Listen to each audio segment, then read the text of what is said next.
Buenos días a todos, es un orgullo enorme estar acá con ustedes compartiendo un poco, reflexionando acerca de las nuevas tecnologías vinculadas a redes sociales, vinculadas al mundo del social media, acá con ustedes en esta ciudad. El título de la conferencia es Hackeando las estructuras. Estamos hablando de paradigmas, de hitos, de diferentes posturas que están cambiando fuertemente nuestra vida cotidiana, los ejes de nuestra vida cotidiana y que nos afectan a todos, tanto a nivel de la economía, de la política, de la comunicación, de cómo nos transportamos, de cómo nos comunicamos, de cómo generamos nuevos contenidos y de cómo repensamos nuestros modelos de negocio.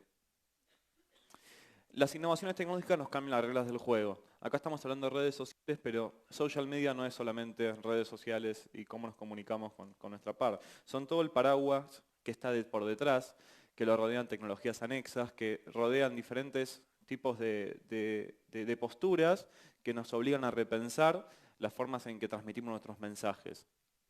A lo largo de la historia hubo ciertos hitos, ciertas tecnologías, ciertas disrupciones que marcaron antes y después en la vida cotidiana de las personas. Nuestro cerebro, desde la prehistoria, es el mismo, no mutó nunca. Nuestro cerebro no mutó biológicamente, somos exactamente iguales desde la prehistoria. Sin embargo, gracias por ejemplo a la invención del fuego, aprendimos a cocinar. Sin embargo, los niveles de expectativa de vida se duplicaron o las tasas de mortalidad infantil se redujeron abismalmente. Todo esto gracias a la tecnología. La tecnología es un motor que nos mueve como sociedad muy fuertemente y vamos a tratar de reflexionar un poco cómo esto nos afecta a nosotros como comunicadores, como emprendedores del mundo de los negocios y como partícipes de este mundo tan globalizado y tan interconectado. Hay diferentes teorías de las nuevas tecnologías. Esta, por ejemplo, es un cuadro de la teoría de Gartner de la sobreexpectación, que lo que hacen es dar un pantallazo de las tecnologías que nos rodean hoy en día como sociedad. ¿Por qué esto es relevante para nosotros? Gartner lo que hace es dar un pantallazo global de todas las tecnologías en un periodo de tiempo, desde su disrupción tecnológica hasta su plató de productividad, hasta el momento en que se pueden hacer negocios con este tipo de tecnologías. Entonces, por ejemplo, si miramos, por ejemplo, el Speech-to-Speech Translation, acá está en color azul, que según Gartner le falta de 5 a 10 años para poder desarrollarse con un plató de productividad. ¿Qué significa esta tecnología? Que yo les pueda estar hablando a ustedes en japonés y puedan entender en tiempo real, en vivo, entender en castellano. Esto afecta muy fuertemente a estructuras como por ejemplo con la academia, con una carrera como el traductorado público. Nos obliga a repensar las formas en que estudiamos, en que nos comunicamos, en que generamos contenido y en que el receptor, valga la redundancia, recibe este tipo de comunicaciones. Y así con un montón de tecnologías, acá menciona la computación cuántica, HTML5, impresión 3D, gamification, Big Data, crowdsourcing. Un montón de conceptos que vamos a estar viendo a lo largo de la jornada, tanto en presentación como en los otros oradores. En los últimos 6 años de mi vida me dediqué a trabajar con robótica, con la industria de robótica, específicamente con la industria de robótica doméstica. Dentro de los próximos 10 a 15 años, la mitad de la población, exactamente el 45% de la población, va a estar, las tareas que hoy en día son realizadas por el 45% de la población, va a estar reemplazadas por autómatas e inteligencia artificial. Esto nos obliga a repensar la forma en que trabajamos.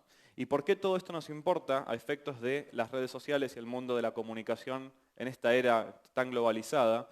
Porque nos obliga a repensar las formas en que trabajamos, en que nos comunicamos, en que hacemos negocios y en que nos manejamos con la tecnología. Esto es un poco de estadísticas para hablar un poco del mundo de la robótica. Hoy en día hay en el mundo más de 21 millones de robots, cuando en el año 2000 había apenas 1 millón. Está creciendo a ritmos exponenciales y nos obliga a repensar, por ejemplo, qué pasaría cuando la cantidad total de robots en el mundo supere la cantidad de habitantes. Hoy en día podemos olvidarnos de hacer tareas como limpiar la casa o limpiar la pileta, cortar el pasto, y hasta allá hay prototipos de robotinas, como la vimos nosotros hace un par de décadas, para poder hacer tareas más complejas.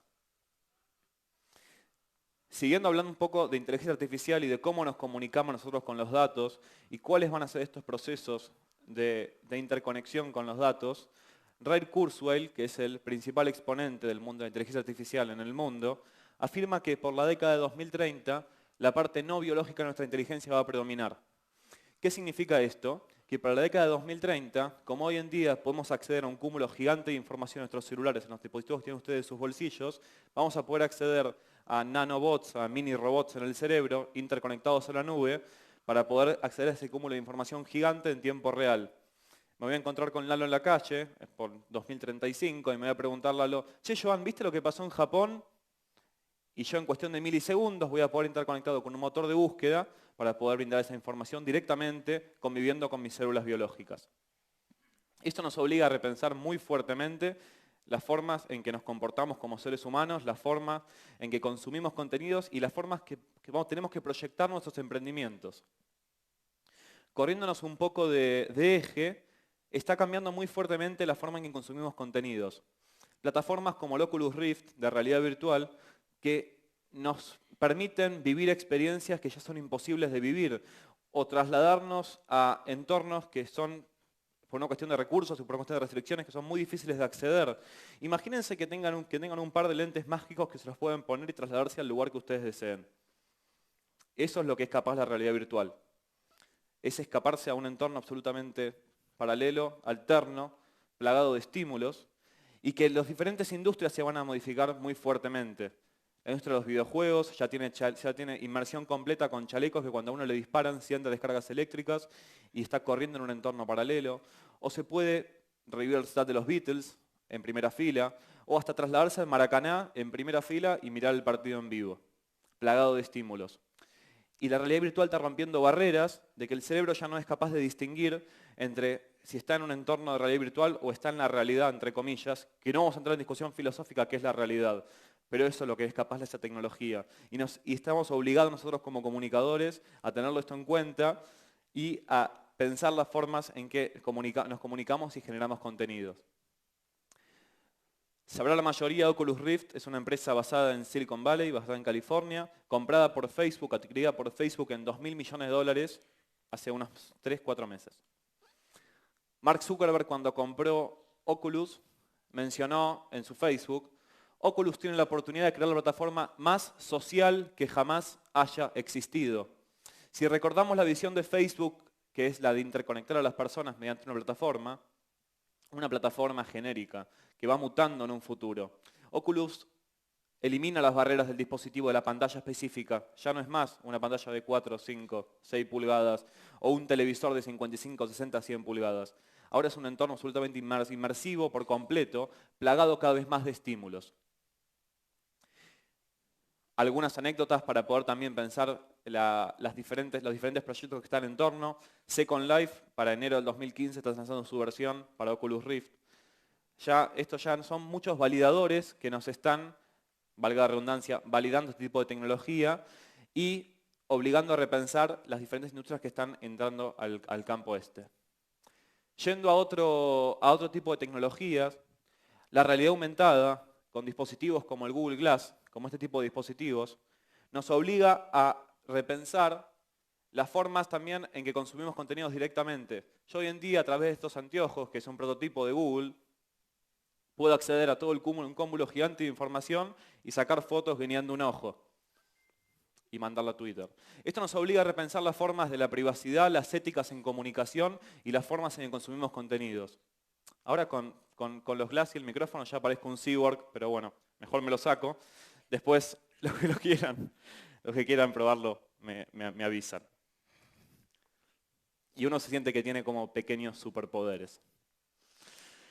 Esta es una imagen viral que estuvo varios tiempo dando vueltas por internet, que me gusta siempre ponerla porque la tecnología y todos estos paradigmas que estamos viendo tienen consecuencias sociales, consecuencias económicas, consecuencias políticas, diferentes tipos de consecuencias. Pero la tecnología nos aísla socialmente. ¿Es algo de ahora o es algo histórico? ¿El soporte es relevante? ¿Qué predomina más, el hardware o el contenido? Es decir, lo que comunicamos mediante ese tipo de plataformas. Nada más para que reflexionen. Ahora vamos a hacer un repaso de algunas tecnologías que están dando vueltas en la sociedad y que están posicionadas como el estado de arte en las formas en que producimos, las formas en que nos relacionamos con el dinero o las formas en que creamos o distribuimos contenido. La impresión 3D está catalogada como la tercera revolución industrial.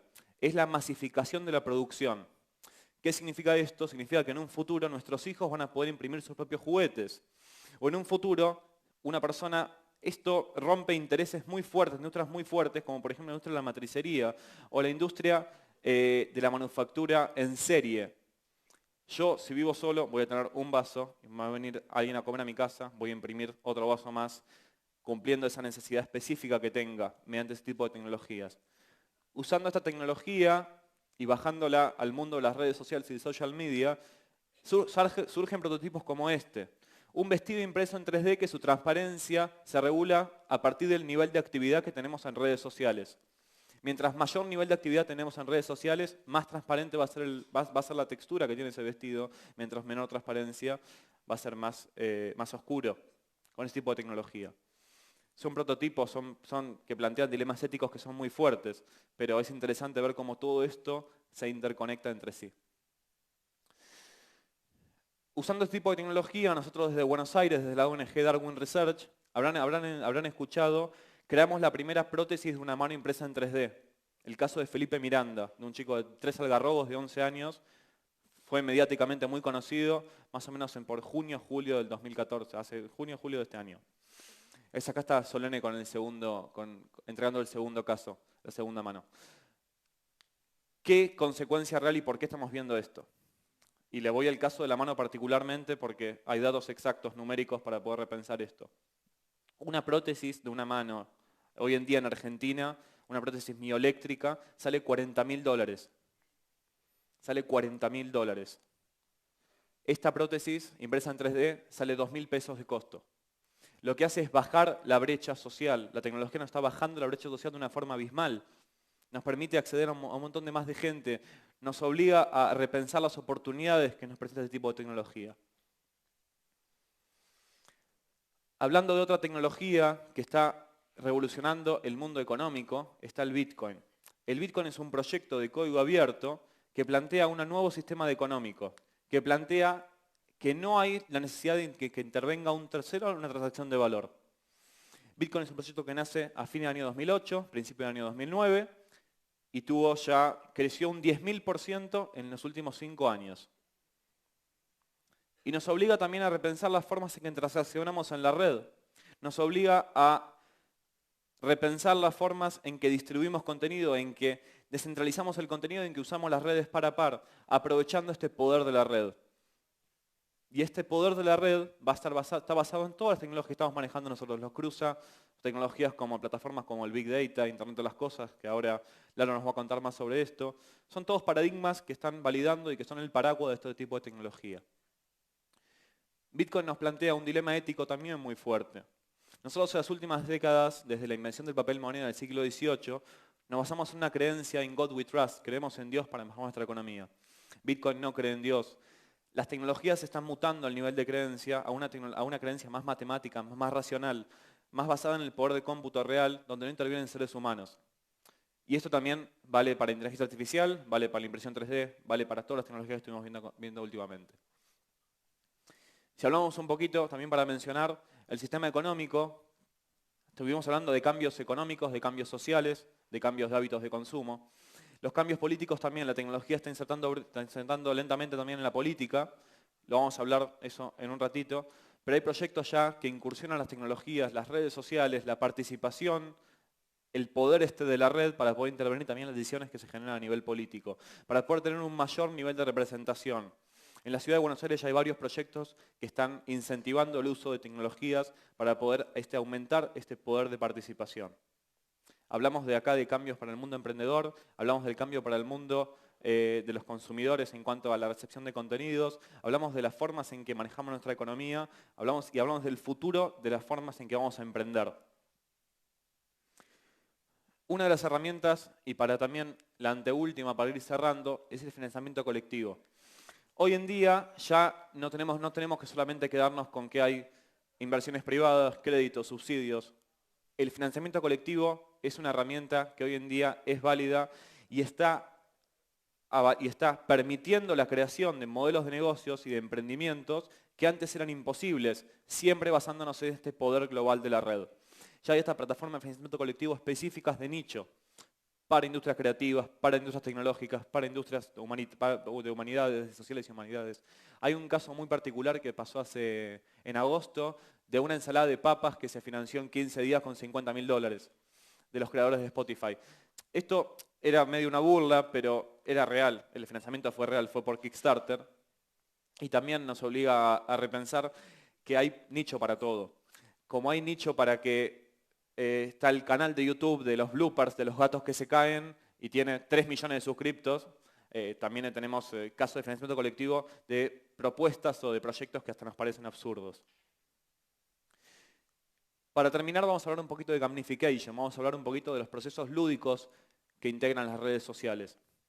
Hoy en día una web no basta que tenga contenido de calidad y que sea atractiva. Ya no resulta más. No es suficiente.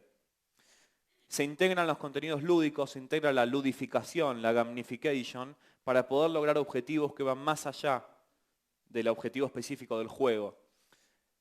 Se integran juegos para motivar la experiencia lúdica y para hacer objetivos de branding, de engagement, de mejora de productividad, objetivos comerciales, diferentes tipos de objetivos. Es una industria, es un sector que está proyectado mover para 2016 más de 2.500 millones de dólares a nivel mundial.